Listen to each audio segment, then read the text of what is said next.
My name is Lonnie Groot, and I'm Special Magistrate for the Code Enforcement Proceedings for the City of Cocoa Beach. And we'll do things a little bit differently today because there are apparently no respondents here and there's no citizens observing in the audience. So I won't go through the standard procedures about how cases are presented.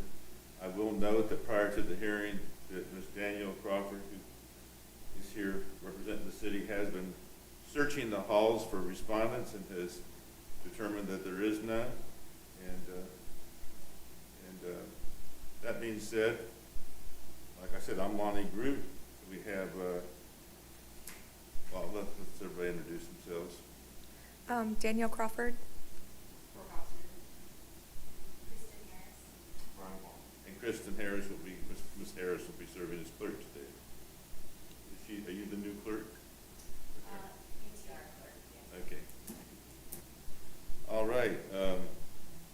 Like I said, I won't go through the procedures. We've done the roll call. Who's going to testify this morning? I believe just me.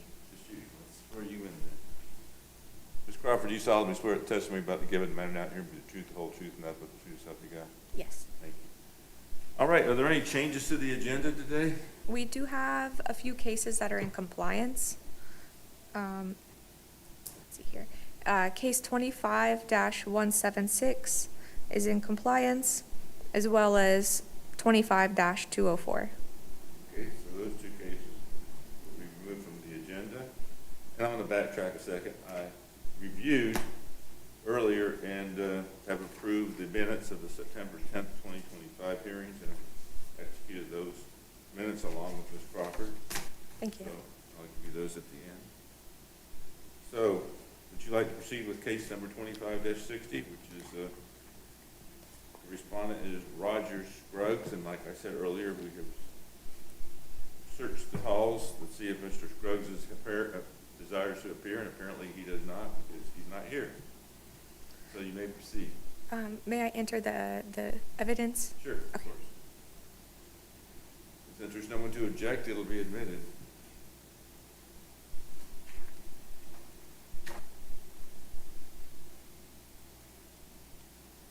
Okay. So this case is 25-60.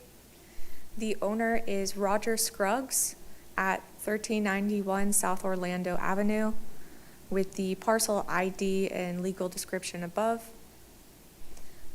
Here is an overview of the property,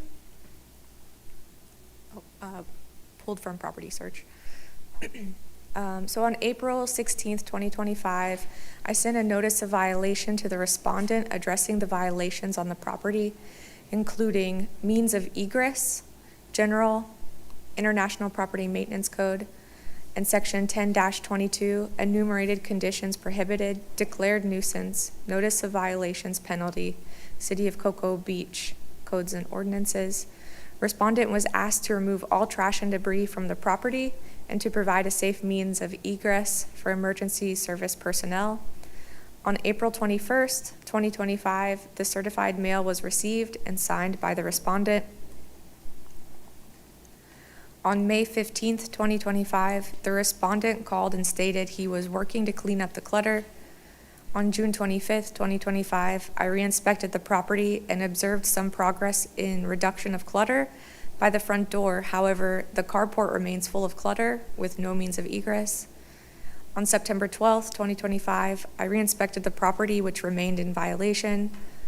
On September 17th, 2025, a notice of hearing was sent via first class and certified mail. On September 26, 2025, the certified mail was received and signed by respondent. On October 6th, the respondent came to City Hall and provided me with pictures of his property and a letter. He invited me to re-inspect the property. The front door was decluttered, however, the carport remained significantly cluttered. At this time, I informed the respondent that he was still out of compliance and requested that the carport be decluttered and organized to remove the nuisance and provide a safe means of egress. The respondent has requested more time. Here are some pictures of the clutter from April 4th of this year. just showing that there's no safe means of egress by the front door or the carport. Again, June 25th, the front door is less cluttered. September 12th,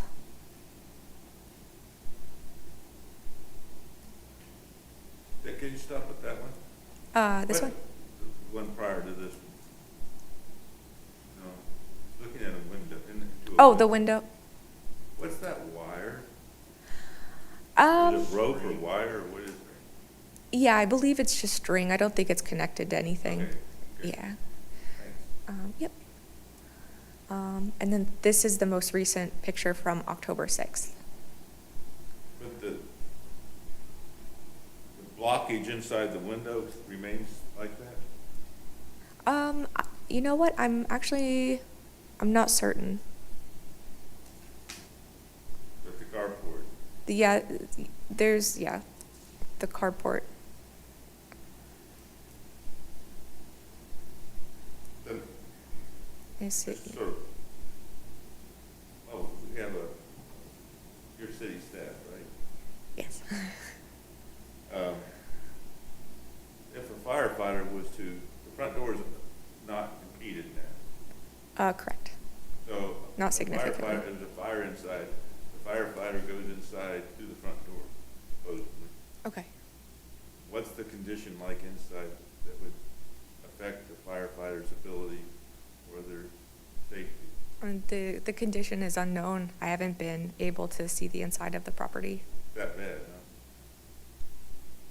Okay.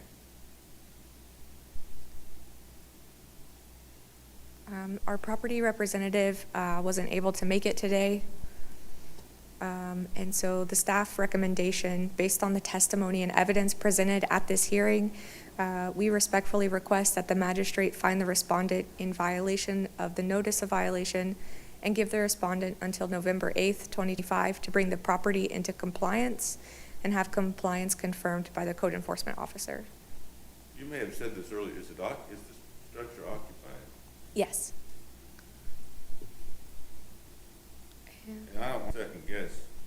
I believe. I mean, obviously, everything's unrebutted today because there's no respondent here. And I don't want to second guess staff, but you're happy with November 8th as opposed to an earlier time? Given the fact that there might be a public safety issue? I'm comfortable with it, but I can defer to my supervisor. Are you comfortable with? Okay, yeah, Okay. he's comfortable I with. just wanted to double check. Okay, Okay, is there anything further? nothing further. Okay. Once again, the respondent has not appeared.